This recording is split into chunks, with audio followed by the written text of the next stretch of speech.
बिस्मिल्लाहिर्रहमानिर्रहीम। अस्सलाम वालेकुम डियर सी स्टूडेंट्स। आज का जो हमारा टॉपिक है उसका नाम है प्रोडक्शन पॉसिबिलिटी फ्रंटियर।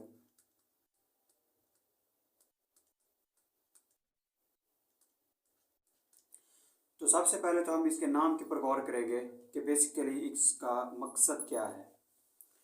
प्रोडक्शन का मतलब आपको पता है किसी भी चीज़ को बनाना या पैदा करना, और पॉसिबिलिटी का मतलब क्या होता है, किसी भी चीज़ का कोई चांस कि कितना उसमें मुमकिनात हैं किसी भी चीज़ को पैदा करने के। और फ्रंटियर का मतलब क्या है, इसका मतलब आप समझ लें, इसका मतलब है मैक्सिमम लिमिट। तो मतलब क्या हुआ, प्रोडक्शन पॉसिबिलिटी फ्रंटियर, किसी चीज़ को बनाने की मैक्सिमम लिमिट।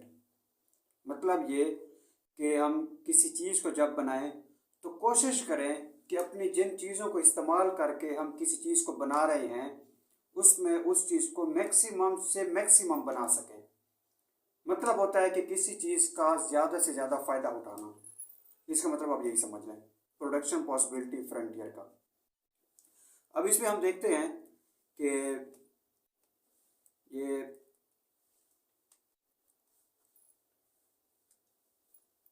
इसमें नेक्स्ट समझने के लिए हम पहले ये गौर करेंगे कि हमने पहले ही डिस्कस किया था लास्ट लेक्चर में कि हम पैसा मतलब मनी, इसे प्रोड्यूस कैसे कर सकते हैं, पैसे को प्रोड्यूस कैसे कर सकते हैं। तो हमने कहा था हम मुख्तलिफ गुड्स या सर्विसेज को बनाते हैं, बेचते हैं, जिससे हमें पैसा हासिल होता है। फिर हमने ये देखा था कि ये जो हम गुड्स और सर्विसेज बनाते हैं और पैदा करते हैं फिर पैसा कमाते हैं, तो ये जो गुड्स और सर्विसेज हैं इनको हम कैसे बनाते हैं, कैसे प्रोड्यूस करते हैं, कैसे पैदा करते हैं। तो हमने देखा था कि ये चीज़ें हम क्योंकि प्रोड्यूस करते हैं तो इसलिए इनके प्रोसेस को प्रोडक्शन कहते हैं, और इसमें जो चीज़ें शामिल होती हैं उनको हम कहते हैं फैक्टर्स ऑफ प्रोडक्शन। ठीक हो गया। अब ये पूरा सीक्वेंस है कि कुछ चीज़ें हम पहले इकट्ठी करते हैं, उनको मिलाकर हम गुड्स या सर्विसेज प्रोड्यूस करते हैं, फिर उनको बेचते हैं जिससे पैसा प्रोड्यूस होता है, मनी प्रोड्यूस होती है। ये एक पूरा सीक्वेंस था। फिर हमने ये देखा था कि ये फैक्टर्स ऑफ प्रोडक्शन कौन कौन से होते हैं। फैक्टर्स ऑफ प्रोडक्शन हमने देखा था कि ये 4 किस्म के होते हैं। कौन कौन से? लैंड, लेबर, कैपिटल और एंटरप्रेन्योर। ये 4 फैक्टर्स ऑफ प्रोडक्शन थे। और उसके साथ ही हमने देखा था कि इनके कुछ ना कुछ रिवार्ड्स होते हैं। लैंड का मतलब होता है कोई भी दुकान या कोई एरिया वगैरह। तो हमने कहा था कि ये लैंड है और इसका हमने क्या करना होता है, रेंट देना होता है। और लेबर है, लेबर से मुराद उस दुकान में जो बंदा काम कर रहा है, मतलब कोई भी वर्कर वगैरह। उसके बाद कैपिटल है, कैपिटल से मुराद आपका लगाया गया पैसा है। वो आप चाहे पैसा डायरेक्ट लगाएं या फिर आप पैसा लगाएं कोई चीज़ खरीद कर, जैसे मशीनरी वगैरह आप दुकान में रखते हैं, हमने एग्जांपल पढ़ी थी फोटोकॉपी वाली। और एंटरप्रेन्योर क्या है, किसी बिजनेस को करने के लिए हौसला या हिम्मत, रिस्क लेने की पावर। तो ये थे फैक्टर्स ऑफ प्रोडक्शन, जिनको मिलाकर हम कोई प्रोडक्ट बनाते हैं, प्रोड्यूस करते हैं या कोई सर्विस प्रोड्यूस करते हैं, फिर उसको सेल करके हम पैसा कमाते हैं। तो ये हो गए फैक्टर्स ऑफ प्रोडक्शन। अब हमने क्या देखना है, अब हमने ये देखना है कि ये जो फैक्टर्स ऑफ प्रोडक्शन है इनका प्रोडक्शन पॉसिबिलिटी फ्रंटियर से क्या ताल्लुक है। अब उस बेसिक हमारा जो ओरिजिनल टॉपिक है आज का प्रोडक्शन पॉसिबिलिटी फ्रंटियर, उसको अंडरस्टैंड करने के लिए हमने थोड़ा पीछे वाले टॉपिक को डिस्कस किया है। अब हम इसका देखते हैं कि इसका उसके साथ क्या रिलेशन बनता है। अब यहाँ पर आप समझ लें कि एक बंदा है मिस्टर ए, ठीक है, उससे शौक चढ़ा हुआ है कोई ना कोई बिजनेस करने का, ठीक है। तो उसका एक दोस्त है मिस्टर बी। उसने मिस्टर ए को मशवरा दिया, अगर कोई बिजनेस करना है तो आप फोटोकॉपी और प्रिंटिंग वाला बिजनेस कर लो, क्योंकि वो काफ़ी चल जाता है, तो आपको काफ़ी उससे फ़ायदा होगा। ठीक है, तो वो मान लेता है, वो कहता है ठीक है फिर मैं यही बिजनेस कर लेता हूँ। अब वो कहता है कि मुझे क्या किन चीज़ों की ज़रूरत पड़ेगी, जो मैंने आपको पहले बताया हुआ है कि उससे बताया जाता है कि एक लैंड, एक लेबर, एक कैपिटल और एक एंटरप्रेन्योर। क्योंकि वो फोटोकॉपी या प्रिंट का जो काम करेगा, एक किस्म का अपना प्रोडक्ट बनाएगा, फिर उसको बेचेगा, तो प्रोडक्ट बनाने के लिए फैक्टर्स ऑफ प्रोडक्शन की जरूरत पड़ती है, और वो ये चार हैं। लैंड को हम एक और नाम भी दे देते हैं नेचुरल रिसोर्स का, क्योंकि ये ज़मीन वगैरह या प्लॉट या कोई शॉप वगैरह जो यूज़ होती है, एक किस्म की नेचुरल चीज़ है। ज़मीन जो अर्थ है वो भी तो एक नेचुरल चीज़ है, अल्लाह ताला की बनाई हुई डायरेक्ट। और जो लेबर है वो कोई ना कोई वर्कर होते हैं, इंसान होते हैं, तो हम कह देते हैं ये क्या है, ह्यूमन रिसोर्स है। और कैपिटल में कोई मशीनरी यूज होती है, और मशीनरी क्या है, कोई इंसान बनाता है, आर्टिफिशियल प्रोडक्ट है, तो हम इसको कह देते हैं आर्टिफिशियल रिसोर्स। ठीक है, एंटरप्रेन्योर तो एक रिस्क लेने की पावर है। तो ये तीन मेन रिसोर्सेज हैं। अब रिसोर्सेज का लफ्ज़ हमने नया यूज किया है, कौन सा, रिसोर्सेज का। हम देखते हैं कि रिसोर्सेज का क्या मतलब है। रिसोर्सेज का मतलब वही फैक्टर्स ऑफ प्रोडक्शन है। ये फैक्टर्स ऑफ प्रोडक्शन का एक नया नाम है, रिसोर्सेज। और मेनली कौन कौन से रिसोर्सेज हमारे हैं और कितने हैं, तीन, लैंड, लेबर, कैपिटल और एंटरप्रेन्योर। लैंड जो है उसे हम क्या कहते हैं, नेचुरल रिसोर्स। और जो लेबर है उसे क्या कहते हैं, वो कोई इंसान होता है, तो हम कहते हैं ह्यूमन रिसोर्स है। और जो कैपिटल है, मशीनरी वगैरह, वो आर्टिफिशियली कोई इंसान बनाता है, तो हम कहते हैं ये आर्टिफिशियल रिसोर्स है। अब ये तीन रिसोर्सेज हमारे पास होते हैं। चौथे हम, वो बंदा खुद होता है जो बिजनेस कर रहा होता है, वो अपने अंदर ये एबिलिटी और पावर क्रिएट करता है कि मैं रिस्क ले सकूं, अपना बिजनेस स्टार्ट करूं, चाहे प्रॉफिट हो या लॉस हो, मैं बेयर करूंगा। तो खैर ये तीन हो गए फैक्टर्स ऑफ प्रोडक्शन या रिसोर्सेज। अब हमने क्या देखना है, अब हमने ये देखना है कि जब वो अपना बिजनेस स्टार्ट कर रहा था, फोटोकॉपी या प्रिंट वाला, तो उसे किन चीज़ों की ज़रूरत पड़ी थी। तो हमने लास्ट एग्जांपल में देखा था, लास्ट लेक्चर में, कि उसे इन रिसोर्स की ज़रूरत पड़ी थी। हमने कहा था कि लैंड में एग्जांपल हम ले लेते हैं उसकी शॉप वगैरह, लेबर में फोटोकॉपियर, ठीक है, कैपिटल में फोटोकॉपी वाली मशीन। ये उस दिन हमने एग्जांपल ली। आज हम एग्जांपल लेंगे फोटोकॉपी प्लस प्रिंटिंग, दो काम, दो प्रोसेस को हम डिस्कस करेंगे कि इसमें आज वो दो किस्म के काम करेगा, सिर्फ फोटोकॉपी नहीं बल्कि फोटोकॉपी भी और प्रिंटिंग भी, ये दो वो बिजनेस करेगा। तो अब देखते हैं कि वो किस तरह से बिजनेस करेगा। अब यहाँ पर आप समझ लें कि जो मिस्टर ए था, उसने बिजनेस, वो अपना बिजनेस स्टार्ट कर रहा है, लेकिन इस दफ़ा वो दो चीज़ें बनाएगा। एक वो फोटोकॉपी का कारोबार कर रहा है, और दूसरा प्रिंटिंग का। ठीक हो गया।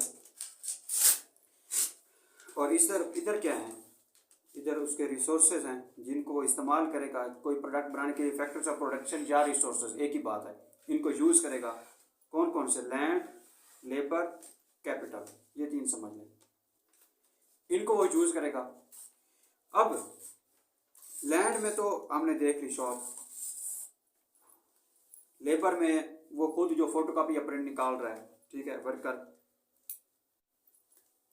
और कैपिटल में अब हम एग्जांपल लेंगे, हमने पिछली दफा एग्जांपल क्या ली थी, एक मशीनरी की एग्जांपल ली थी ना हमने। तो इस दफा हम मशीनरी के साथ साथ जो फोटोकॉपी या प्रिंटिंग के लिए यूज होती है, इंक, ऐसे समझ लें, हम उसकी भी एग्जांपल लेंगे, इंक की भी। उसने मुख्तलिफ डब्बियाँ लेकर रखी हुई इंक पॉट्स, जो वो यूज़ करता है फोटोकॉपी और प्रिंटिंग के लिए। कलर प्रिंट भी निकालता है, ब्लैक एंड वाइट प्रिंट भी निकालता है, जो भी। तो वो जो कैपिटल में समझ लें, उसने मशीनरी के साथ साथ इंक को भी यूज़ करना है।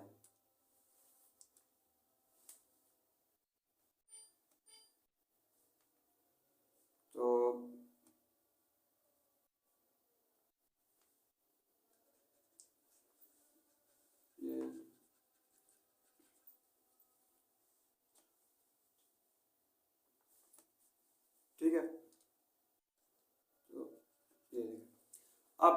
उसने इन रिसोर्सेज को यूज़ करके दो प्रोडक्ट बनाने हैं, एक फोटोकॉपी और एक प्रिंटिंग वाला।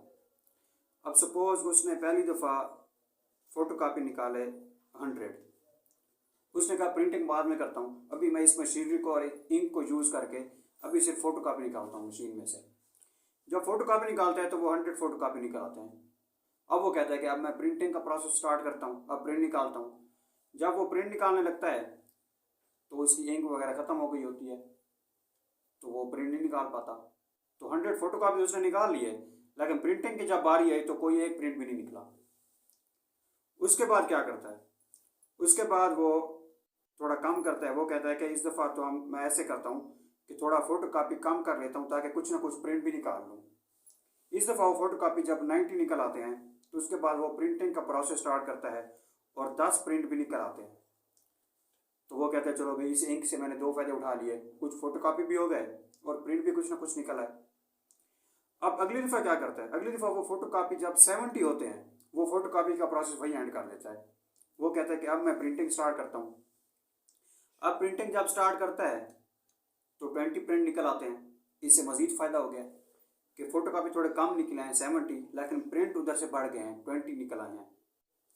अब अगली दफ़ा वो फोटोकॉपी जब निकालने लगता है तो 40 पर एंड कर देता है। वो कहता है कि 40 फोटोकॉपी मैंने निकाली हैं तो इस प्रोसेस को यहीं एंड कर देता हूँ।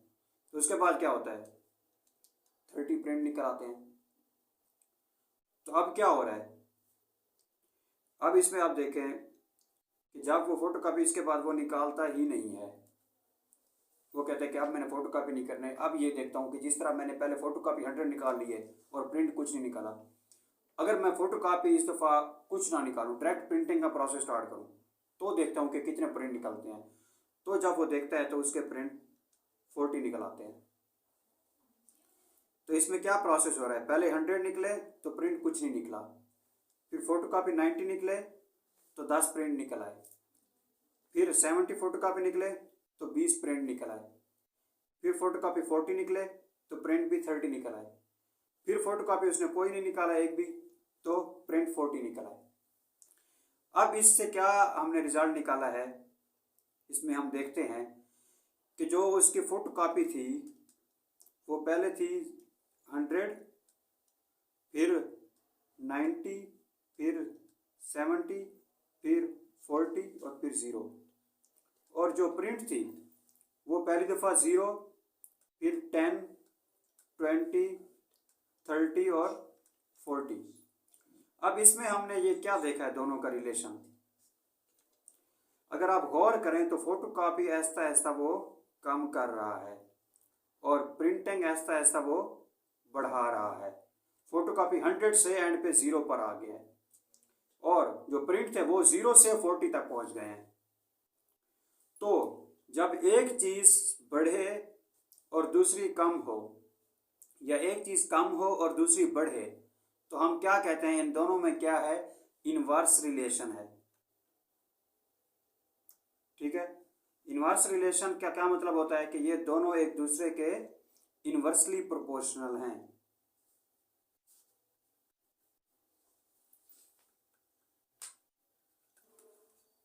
ठीक हो गया।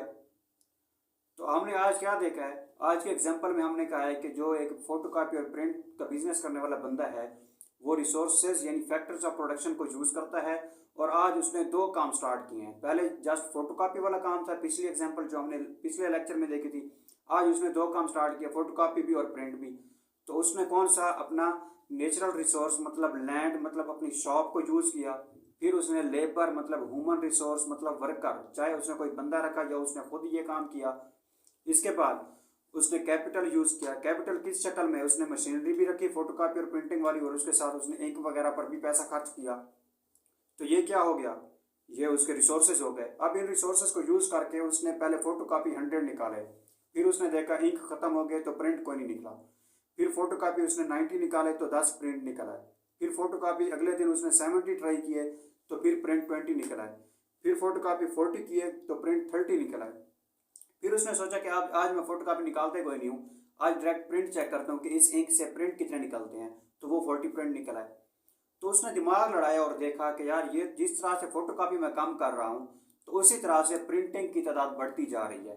जाहिर सी बात है, सेम इंक का डब्बा अगर एक चीज़ पर यूज़ नहीं हो रहा तो वो अपने उस फैक्टर को, प्रोडक्शन को, उस रिसोर्स को, उस इंक को किसी और मकसद के लिए, प्रिंटिंग के लिए यूज़ कर रहा है ना। लेकिन वो क्या कह रहा है, वो ये कहता है कि अगर हमने एक ही चीज़ को एक छोड़कर दूसरी चीज़ के लिए इस्तेमाल कर सकते हैं, लेकिन उसका मैक्सिमम यूज़ हो। मतलब क्या कि उस डब्बी के अंदर जितनी भी इंक थी उसने हर दफ़ा की पूरी यूज़ है। ऐसा नहीं है कि उसने कभी कम यूज़ किया है। पहली दफ़ा भी उसने पूरी पूरी डब्बी यूज़ की, लेकिन फोटोकॉपी निकले। फिर इस तरह से उसने जब यूज़ की तो उसने कोशिश की कि मैं इससे से ज़्यादा फ़ायदा उठाऊँ, फोटोकॉपी भी निकल आए और प्रिंट भी निकल आए। तो इस चीज़ को हम कहते हैं कि उसने अपने रिसोर्स का मैक्सिमम यूज़ किया है। ठीक है। और मैक्सिमम को एक और वर्ड ऑप्टिमम भी कहा जाता है, ऑप्टिमम यूज ऑफ रिसोर्सेज। तो प्रोडक्शन पॉसिबिलिटी फ्रंटियर वाला कहता है आपको दो चीज़ें हमेशा याद रखनी चाहिए कि हम इसमें जो फैक्टर्स ऑफ प्रोडक्शन या रिसोर्सेज यूज कर रहे होते हैं वो हमेशा एक तो फिक्स्ड होंगे। एक शॉप थी तो एक शॉप ही रहेगी जब हम इस कॉन्सेप्ट को समझेंगे। एक इंक की डब्बी है तो एक ही रहेगी, एक मशीन है तो एक ही होगी, एक वर्कर है तो एक ही होगा। एक तो वो कहता है कि हमेशा दिमाग में रखो कि इस कॉन्सेप्ट को अंडरस्टैंड करते हुए हम यही समझेंगे कि ये जो रिसोर्सेज हैं वो फिक्स्ड हैं। और दूसरा उसने कहा कि आपको पता होना चाहिए कि रिसोर्सेज को हमेशा मैक्सिमम यूज़ किया जाता है। ठीक है, हमेशा मैक्सिमम यूज़ किया जाता है, जिससे हम कहते हैं मैक्सिमम यूटिलाइजेशन ऑफ रिसोर्सेज। तो प्रोडक्शन पॉसिबिलिटी फ्रंटियर क्या थी कि किसी चीज़ को मैक्सिमम प्रोड्यूस करने की लिमिट। तो हमने इसे अपने रिसोर्स को यूज़ किया, मुख्तलिफ रिसोर्सेज को, natural resource, human resource, artificial resource, इनको मैक्सिमम यूज़ किया ताकि इससे हम ज़्यादा से ज़्यादा फ़ायदा हासिल कर सकें, मैक्सिमम इससे बेनिफिट हासिल कर सकें। और हमने मैक्सिमम बेनिफिट हासिल किया है। हमने प्रिंट भी निकाल लिया, फोटोकॉपी निकाल लिए, मुख्तलिफ तजर्बे किए हैं कि कहाँ पर हमें ज़्यादा से ज़्यादा फ़ायदा हासिल हो सकता है। तो वो हमने देख लिया। इसका हमने टेबल बनाई कि फोटोकॉपी जब इतने थे तो प्रिंट इतने थे। अब हम इसके ऊपर एक ग्राफ बनाते हैं।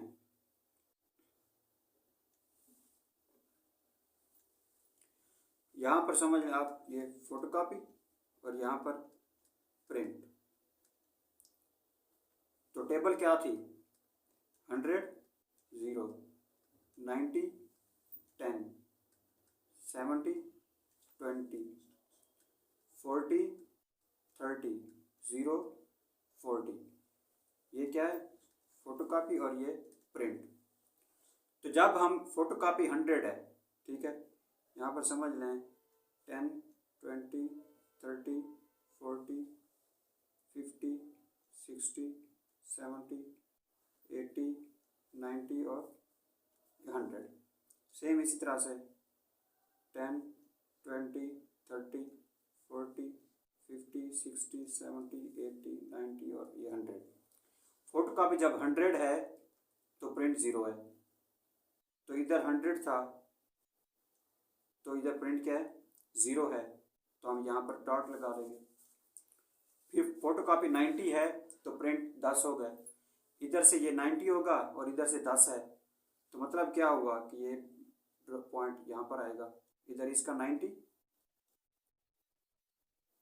ठीक है, ये इधर इसका भी 0 है, इसका भी 0 है, और ये इधर ये पहला इसका 10 है। तो ये 10 और उसका 90 ये आपस में इस तरह मैच कर जाएंगे। उसके बाद इसका 70 है और इसका 20 है। इसका 70 ये वाला है और इसका 20 ये वाला है। तो इसको जब मैच करेंगे तो इसके सामने ये ऑलमोस्ट यहाँ पर बनेगा। उसके बाद इसका 40 है और इसका 30 है। तो इसका ये 10 20 30 और ये 40, 10 20 30 और ये 40, ये 40 है और उसका उधर से 30 है ये वाला। तो ये डॉट इधर आएगा। उसके बाद यहाँ क्या है, 0 है और यहाँ पर 40 है। तो यहाँ पर इसका 10 20 30 और ये 40, यहाँ पर 40 बन रहा है और इसका 0 है इधर। तो ये पॉइंट इधर आ जाएगा। अब हम इनको मिलाएंगे, ठीक है, ये थोड़ा टेढ़ा बन गया, लेकिन ये ओवरऑल इसी तरह की ही इधर लाइन आएगी।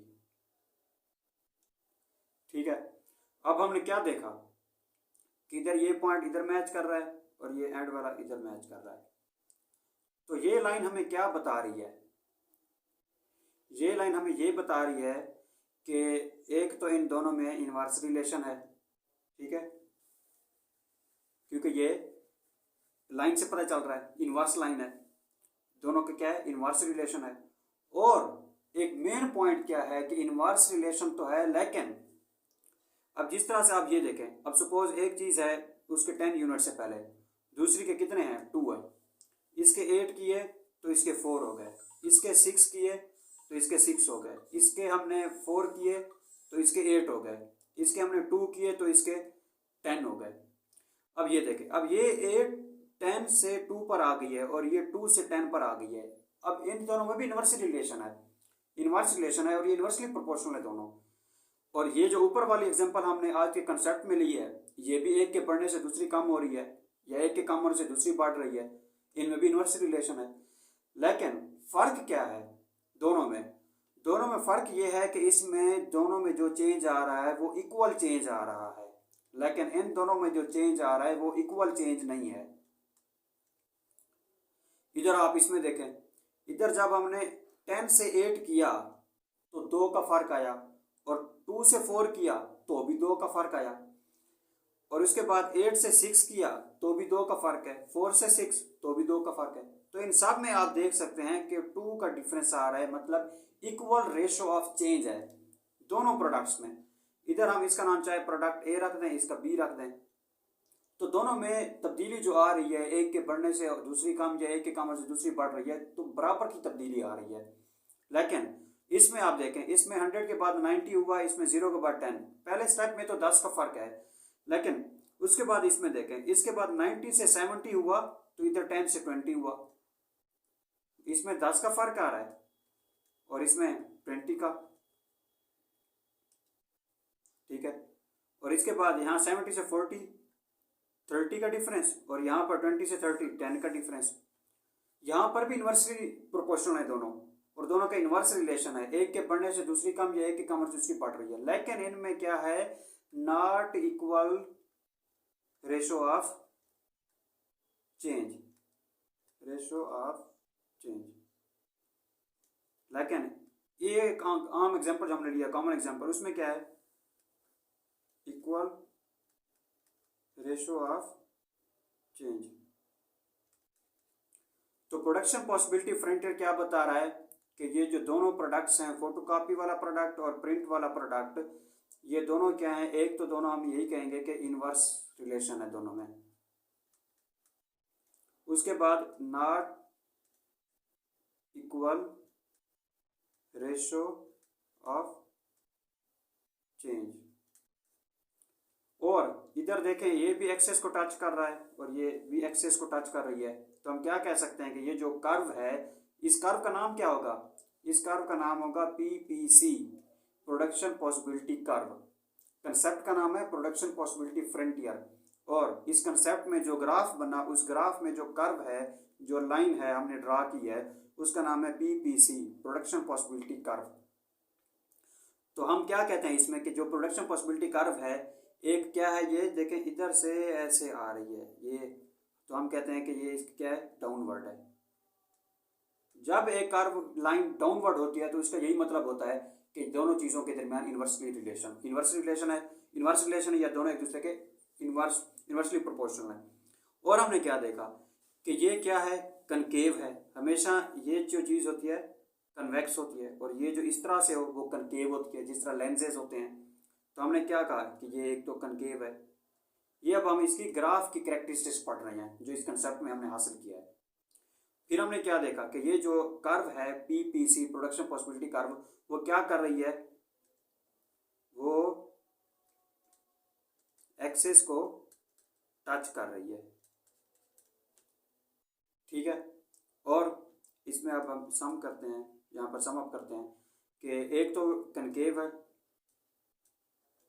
दूसरी डाउनवर्ड है, इसके बाद एक्सेस को टच कर रही है। ठीक हो गया, ये इसकी करेक्टरिस्टिक्स हैं और इसका नाम क्या है, प्रोडक्शन पॉसिबिलिटी कर्व। तो ये क्या शो करती है कि इसमें जो फोटोकॉपी है और इसके अलावा जो प्रिंट है, जो दो कॉमोडिटीज़ हैं, गुड्स हैं, प्रोडक्ट्स हैं, चीज़ें हैं। अब प्रोडक्ट को हम एक और नाम दे रहे हैं कॉमोडिटी। ठीक है, इकोनॉमिक्स में किसी चीज़ को, गुड को, प्रोडक्ट को कॉमोडिटी कहते हैं। तो हमारे पास ये एक कॉमोडिटी ये है, एक कॉमोडिटी ये है, तो इन दोनों के दरमियान क्या है, इनवर्स रिलेशन है। ठीक है, तो इसमें ये वो बताता है कि प्रोडक्शन पॉसिबिलिटी फ्रंटियर में हम जो रिसोर्सेज होते हैं हमेशा एक तो वो फिक्स होंगे। हम इसको समझने के दौरान ये नहीं कहेंगे कि अब हमने कोई वर्कर बढ़ा दिए हैं या फिर हमने मशीनरी बढ़ा दी है, नहीं, जो स्टार्ट में हमने रखे वही रखेंगे प्रोडक्शन पॉसिबिलिटी फ्रंटियर में, और उन रिसोर्सेज को मैक्सिमम यूज़ करेंगे। ठीक है, और मैक्सिमम जब यूज़ करेंगे हम कहेंगे कि यार इससे ज़्यादा हम फ़ायदा उठाएं। ये नहीं कि सिर्फ इन रिसोर्सेज से कोई एक चीज़ बनाएं, कोशिश करेंगे कि इससे ज़्यादा चीज़ें बना सकें। और जब हम एक चीज़ पहले बना रहे थे, हमारी ख्वाहिश है कि अब एक और चीज़ भी बनाएं, तो जाहिर सी बात है अब वही रिसोर्सेज तो सेम है जो शुरू में थे। हमने ये तो नहीं कि अब हमारे अंदर ख्वाहिश पैदा हुई है कि अब हम अपने रिसोर्सेज से दो चीज़ें बनाएं और हमने कोई रिसोर्सेज भी बढ़ाए हैं, रिसोर्सेज तो हमने सेम रखे हुए हैं। तो जब हम वहाँ से मैक्सिमम अपनी ज़रूरियात पूरी करेंगे, मैक्सिमम नीड्स को पूरा करेंगे या मैक्सिमम प्रोडक्ट्स बनाएंगे, तो फिर उसका यही हाल होना है कि वही हमारा जो सेम रिसोर्स जो फिक्स्ड है शुरू से, अब पहले वो एक चीज़ के ऊपर इस्तेमाल हो रहा था, अब वो इसके ऊपर भी यूज़ होगा और इसके ऊपर भी यूज़ होगा। ठीक है, तो रिसोर्सेज क्या होते हैं, फिर डिवाइड हो जाते हैं। जब हम अपने रिसोर्स जो हमारे पास, सपोज ये रिसोर्स है, पहले पूरा इसी के ऊपर यूज़ हो रहा था, प्रोडक्ट ए के ऊपर, फोटोकॉपी पर, पिछली एग्जांपल में। अब हम इस रिसोर्स को कहते हैं कि इससे हम ये प्रोडक्ट भी, प्रिंट भी निकालें। तो वो कहता है कि जाहिर सी बात है, सेम चीज़ को जब आप दो चीज़ों के लिए इस्तेमाल करोगे तो फिर उसका इस्तेमाल पिछली चीज़ के ऊपर कम हो जाएगा। तो ऐसे ही हुआ है, तो पहले हमने फोटोकॉपी निकाले तो प्रिंट कुछ नहीं निकला। जैसे जैसे हमने प्रिंटिंग निकालने की कोशिश की तो फोटोकॉपी की तादाद कम होने लग गई, क्योंकि रिसोर्स तो सेम है, इंक की डब्बी एक थी, मशीन भी एक थी। तो इसका ये रिजल्ट निकलता है कि प्रोडक्शन पॉसिबिलिटी फ्रंटियर में एक तो रिसोर्सेज हमेशा फिक्स्ड होंगे और उसके दौरान हमेशा रिसोर्सेज को हम मैक्सिमम यूज़ करेंगे। कि इंक की डब्बी जो हमने रखी हुई है इस काम के लिए, हम यही समझेंगे कि हमने पूरी की पूरी यूज़ की है। और उस एक इंक की डब्बी जो हम पहले एक चीज़ के लिए इस्तेमाल कर रहे थे, अब जब हम दो चीज़ों के लिए इस्तेमाल करेंगे तो जाहिर सी बात है वो जो पहली चीज़ के ऊपर इस्तेमाल हो रही थी, तो पहली चीज़ बनने की तादाद या मिकदार, क्वांटिटी, अमाउंट कम होती जाएगी आहिस्ता आहिस्ता, और दूसरी की बढ़ती जाएगी।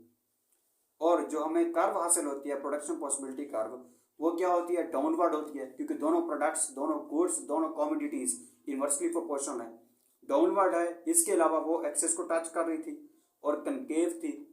इसका नाम क्या है, पीपीसी, प्रोडक्शन पॉसिबिलिटी कर्व। ये इस तरह से कंसेप्ट है। अब हम थोड़ा ये देखते हैं कि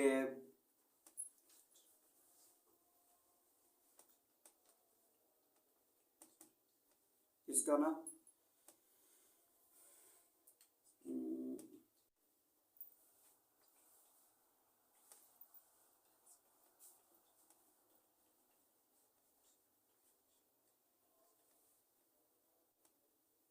आईकैप की जो बुक है, जो आईकैप की बुक में ये कंसेप्ट दिया गया है प्रोडक्शन पॉसिबिलिटी कर्व का,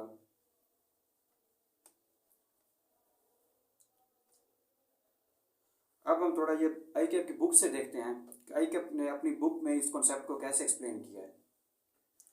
तो इसमें आप देख सकते हैं कि प्रोडक्ट का नाम क्या है, प्रोडक्शन पॉसिबिलिटी कर्व। ठीक है, प्रोडक्शन,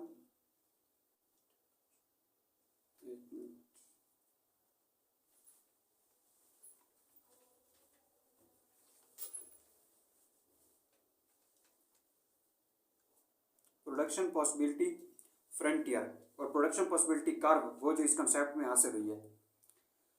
तो ये है बेसिकली। अब इसमें देखें कि ट्रेड ऑफ क्या है। इसमें इंटरेस्टिंग एग्जांपल है एक, कि to get something we must forgo something else as resources are limited. Resources are limited से मुराद वही है जो हमने शुरू में कहा है कि हमारे जो रिसोर्सेज हैं वो क्या हैं, फिक्स्ड हैं। तो मतलब क्या हुआ कि हमारे पास जब एक मशीन है, एक वर्कर है, एक शॉप है, एक ईंट की डब्बी है, तो मतलब क्या हुआ कि ये फिक्स्ड है और लिमिटेड है, हम इनको बढ़ा नहीं सकते। ये नहीं कि ये कोई बेतहाशा हमारे पास रिसोर्सेज हैं कि एक मशीनरी अगर ख़राब होगी तो हम कोई और ला कर रख दें, एक वर्कर की तबीयत ख़राब है तो हमारे पास अल्टरनेटिव और वर्कर्स हैं या हमने 3-4 लगाए हुए हैं। ऐसा नहीं है, रिसोर्सेज वही है जो हमने शुरू में रखे हुए हैं इस काम के लिए, और वो फिक्स्ड हैं। और फिक्स्ड का एक और वर्ड जो बुक में यूज़ किया गया है उसने कहा है कि ये क्या है, लिमिटेड है। ठीक है, तो वही बात है कि रिसोर्सेज हमेशा लिमिटेड होते हैं। जो दिमाग में हमारे पहले आ गए इस कॉन्सेप्ट को समझने से पहले, जो जो हमने एलोकेट कर दिए, मुख्तस कर दिए कि इस प्रोसेस को समझने के लिए एक वर्कर है, एक शॉप है, एक मशीनरी है, एक इंक की डब्बी है, तो वही रहेंगे। तो वो क्या कहता है, to get more of guns a state must compromise some of food. इसका क्या मतलब है, एक मुल्क के पास अगर 1 अरब रुपए हैं, वो कहते हैं कि अगर हम ये ख्वाहिशात रखेंगे कि हमारे पास हथियार ज़्यादा हो और हम उस 1 अरब को हथियार ख़रीदने में यूज़ कर देंगे, तो फिर हम अपने मुल्क की खुराक पूरी नहीं कर सकेंगे, क्योंकि हमारे पास है तो 1 अरब, लिमिटेड है, फिक्स्ड है, कोई बेबहा तो नहीं है। तो एक ही पैसे हैं 1 अरब रुपए। वो कहते हैं अगर हम उनको किसी और चीज़ को ज़्यादा खरीदने में लगा देंगे, गन्स वगैरह परचेज करने में, तो फिर जाहिर सी बात है हमारी जो खुराक फिर पूरी नहीं हो सकेगी। वरना हम क्योंकि हथियार ना खरीदते तो वही पैसे हम अपनी खुराक पर लगाते। तो वही बात है कि हम अगर फोटो कापी ना निकलते तो प्रिंट ज़्यादा निकलते। तो वही सेम एग्जांपल। चॉइसेस क्या है, due to limited income one should make choices. हमारे पास लिमिटेड रिसोर्सेज हैं, किसी बंदे की जो इनकम होती है वो भी एक रिसोर्स है। पैसे, इनकम, वेल्थ, अब मनी, ये क्या है, एक ही बात है सबकी। पैसे मतलब इंसान के पास हमेशा पैसे जो होते हैं वो चाहे जितने भी हों फिर भी वो कोई ना कोई एक फिगर होगा कि इसके पास इतने अरब, इतने खरब रुपए हैं। ये कोई नहीं कह सकता कि पता नहीं इसके पास इतने पैसे हैं कि हम काउंट ही नहीं कर सकते। तो ऐसे तो नहीं होता। हमेशा इंसान के पास जो उसकी इनकम, आमदन होती है, हमेशा वो उसे आइडिया होता है कि कितनी है, लिमिटेड ही होती है। हमेशा ये नहीं होता कि पैसों का अंदाज ही ना लगा सके पता नहीं इसकी इनकम कितना है। तो वो क्या कह रहा है, due to limited income one should make choices on the basis of needs and priority. Suppose एक बंदे की जेब में 100 रुपए हैं, अब वो बाहर गया है, उसने सोचा है कि मैं बाहर जाकर नाश्ता करूंगा, ठीक है, लेकिन उसका कोई ऐसा दोस्त उससे मिल जाता है, वो कहता है कि नाश्ता जो है हम ये पराठे वाला नहीं करते बल्कि हम हलवा पूरी के साथ करते हैं। और उसके बाद वो कहता है कि क्यों ना चाय भी पी लें। तो अब इस तरह की जब वो ख्वाहिशात करेगा, अब उसकी जेब में पैसे तो वही हैं 100 रुपये, लेकिन जब ख्वाहिशात उसकी बढ़ती हैं तो उसे फिर क्या करना पड़ता है, वन शुड मेक चॉइसेस। वो फिर कहेगा कि ठीक है, अगर मैंने चाय पीनी है तो फिर मैं हलवा पूरी नहीं खाऊंगा बल्कि एक सादा सी रोटी लेकर नाश्ता कर लूँगा, क्योंकि उसकी जेब में पैसे वही हैं जो घर से लेकर गया है। तो वही बात कर रहा है, जब हमारी जेब में पैसे एक ही होंगे, लिमिटेड रिसोर्सेज होंगे, मशीनरी जब एक ही होगी, तो हमें पता है कि इससे हमने अगर फोटो कापी ज़्यादा निकालना है तो फिर प्रिंट कम करने पड़ेंगे। तो वही एग्जाम्पल आ रही है। इसके बाद वो क्या कह रहा है, efficient and inefficient use. Efficiency states that the maximum attainable combinations. क्या मतलब, हमारे पास कॉम्बिनेशंस हमने हासिल किए फोटोकॉपी और प्रिंटिंग के। पहला कॉम्बिनेशन क्या था, 100 फोटोकॉपी और प्रिंटिंग कुछ नहीं। उसके बाद फोटोकॉपी 90 और प्रिंटिंग 10। उसके बाद फोटोकॉपी 70 और प्रिंटिंग 20। फिर फोटोकॉपी हमने 40 किया और प्रिंटिंग 30 किए। ये मुख्तलिफ कॉम्बिनेशन है। तो वो कहता है कि आप लोगों को वो कॉम्बिनेशन चूज़ करना चाहिए जिसमें आपका मैक्सिमम फ़ायदा हो। अगर आप 100 फोटोकॉपी निकालें और प्रिंट कुछ ना निकालें तो वो भी सही नहीं है। अगर कोई प्रिंटिंग का आपके पास एक बंदा आ जाए प्रिंट निकालने और आप कहें कि नहीं हमारे पास इंक नहीं है, तो ये तो आपका बिजनेस ख़राब होगा। तो रिसोर्सेज को ऐसे यूज़ करो कि आपके सारे काम हो सके उसमें थोड़े थोड़े। तो इसलिए अब इनमें जो बेस्ट कॉम्बिनेशन लग रहा है वो यही लग रहा है कि उसमें फोटोकॉपी 70 निकाल लें और उधर से प्रिंट 20 निकाल लें, ताकि दोनों काम हो जाएं। अगर कोई फोटोकॉपी वाला कस्टमर आता है तो उसे भी आप इनकार ना करें, और कोई प्रिंट वाला आता है तो उसे भी इनकार ना करें। इसके बाद क्या कहता है, increasing ability to produce more goods and services in an economy over time through inventions, innovations and discoveries. क्या मतलब, ability to produce more goods. अब हमारे पास सपोज आप समझ लें कि पुराने दौर में कोई प्रिंट वाली मशीन होती थी, लेकिन उसकी एबिलिटी इतनी नहीं थी, वो इंक भी ज़्यादा यूज़ करती थी और ऊपर से प्रिंट भी थोड़े से निकालती थी। तो जैसे जैसे दुनिया तरक्की करती जा रही है और इंसान की इन कम या आमदन बढ़ती है तो वो कोशिश करता है कि ऐसी चीज़ें खरीदे कि जिसमें पैसे लगाने से उसका फ़ायदा ज़्यादा हो। अब पहले 10 रुपये लगाने से एक प्रिंट निकलता था, अब वो कोशिश करेगा कि बेशक मेरे 15 रुपये लग जाए लेकिन प्रिंट 3-4 निकल आए। तो इसी तरह से है कि ऐसे इजादात होने की वजह से ऐसी मशीनरी आ रही है जिससे क्या हो रहा है कि चीज़ों को प्रोड्यूस करने की एबिलिटी बढ़ रही है, increasing ability to produce more goods and services in an economy over time. उसके बाद क्या, increasing opportunity cost. Opportunity cost का मतलब क्या होता है? अपॉर्चुनिटी कॉस्ट आप ऐसे समझ लें कि एक पछतावा है। वो कैसे कि हमारे पास एक चीज़ को हासिल करने के चक्कर में हम जो दूसरी चीज़ गंवा देते हैं, तो हम जिस चीज़ को हासिल करते हैं ऐसे समझ लें कि उस चीज़ को हासिल करते करते हमने जो दूसरी चीज़ हासिल नहीं की, हमने हासिल की हुई चीज़ की कीमत अदा की है।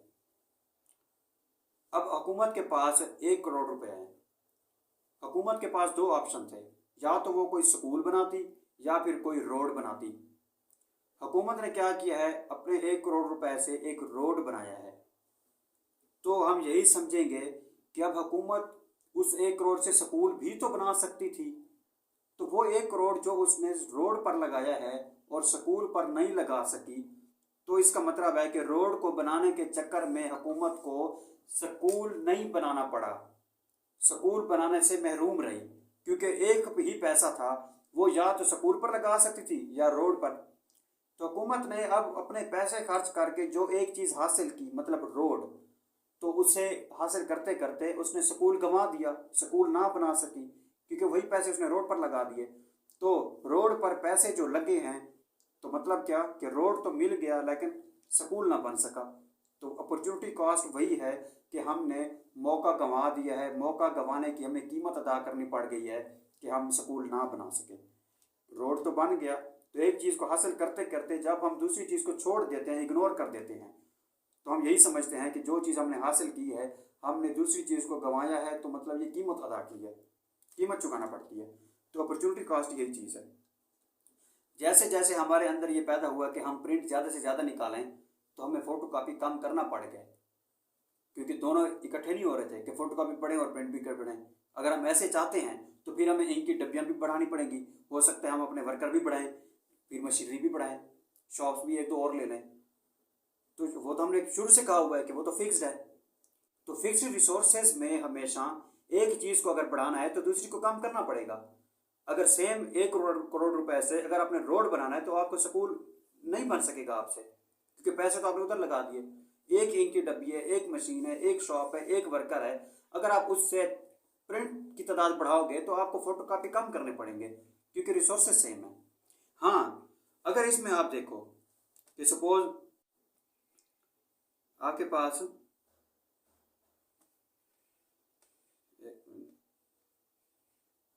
हाँ, अगर आप इधर कहते हो कि आपको नहीं, आपको ना प्रिंट भी पढ़ाने हैं, ठीक है, आपको प्रिंट की तादाद भी बढ़ानी है और फोटो कापी भी बढ़ानी है, तो फिर क्या होगा, फिर आपको अपने रिसोर्सेज बढ़ाने पड़ेंगे। यही हाल है। अगर आप कहते हो कि नहीं, रिसोर्सेज भी हमने सेम रखने हैं और फोटो कापी बढ़े हैं, तो फिर प्रिंट ना निकालो या काम निकालो। अगर आप कहते हो कि नहीं, दोनों चीज़ें बढ़ें, तो फिर आपको रिसोर्सेज बढ़ाने पड़ेंगे।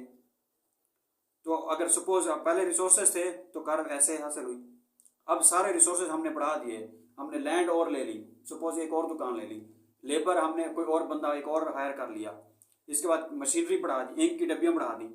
हाँ, फिर यही होगा, रिजल्ट तो फिर भी यही निकलना है, क्योंकि कंसेप्ट यही है। तो अब भी तो रिसोर्सेज एक किस्म के सेम ही रहेंगे ना।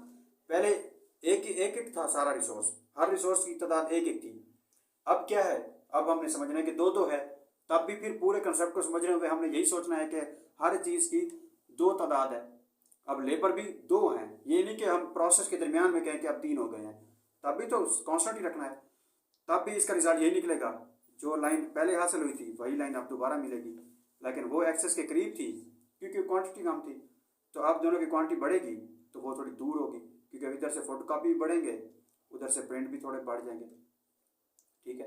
लेकिन अगर फिर इंडिविजुअली देखें, फिर ये इन्वर्सली प्रोपोर्शनल है, क्योंकि डाउनवर्ड है और कनकेव है और एक्सेस को ये भी टच कर रही है, तो सेम कंसेप्ट है।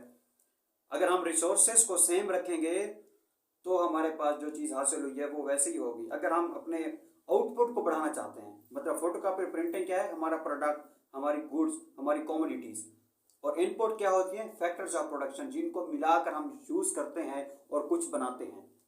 तो factors of production, land, labour, capital और एंटरप्रेन्योरशिप, इनको रिसोर्सेज भी कहते हैं, जराए भी कहते हैं, जिनको यूज़ करके हम कोई प्रोडक्ट बनाते हैं, कोई गुड बनाते हैं, कोई कॉमोडिटी बनाते हैं, जिसे आउटपुट कहते हैं।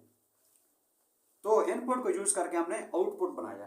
पहले ये हमारे पास कार हुई, उसके बाद हमने रिसोर्सेज को सेम रखा, तो यही है। उसके बाद रिसोर्सेज थोड़े बढ़ाए, लेकिन बढ़ाने के बाद फिर हमने पूरे प्रोसेस में यही समझना है कि हमने अब रिसोर्सेज को डबल तादाद कर दी है। लेकिन अब डबल का मतलब यही डबल ही है, ये नहीं कि प्रोसेस के दरमियान में हम समझें कि अब ट्रिपल हो गई है। फिर वही रिसोर्सेज को हम सेम समझेंगे, क्योंकि पहले एक एक था सबकी तादाद, तो हमने दिमाग में पूरे प्रोसेस में यही समझा कि एक एक है, एक लेबर, एक लैंड, एक मशीनरी। अब सबकी तादाद दो दो है। तो इस तरह से हमने रिसोर्सेज को कांस्टेंट ही रखना है। फिर हमने देखना है कि उन रिसोर्सेज को मैक्सिमम इस्तेमाल करें और अच्छे वाला जो कम्बिनेशन हो दो प्रोडक्ट का, उसी को अचीव करें। और अपॉर्चुनिटी कास्ट, जो एक चीज़ को हासिल करते करते हम दूसरी चीज़ गंवा बैठते हैं, उसे अपॉर्चुनिटी कास्ट कहते हैं। तो इस तरह से उम्मीद है आपको आज का लेक्चर समझ आया होगा, जो हमारा प्रोडक्शन पॉसिबिलिटी फ्रंटियर का है, और जो कर्व हासिल होती है उसे कहते हैं प्रोडक्शन पॉसिबिलिटी कर्व। सो आप अपना फीडबैक कमेंट्स में दे सकते हैं, और इसके अलावा कोई क्वेश्चन हो तो वो भी पूछ सकते हैं। सो इस वीडियो को देखने के लिए शुक्रिया, एंड अल्लाह हाफिज़।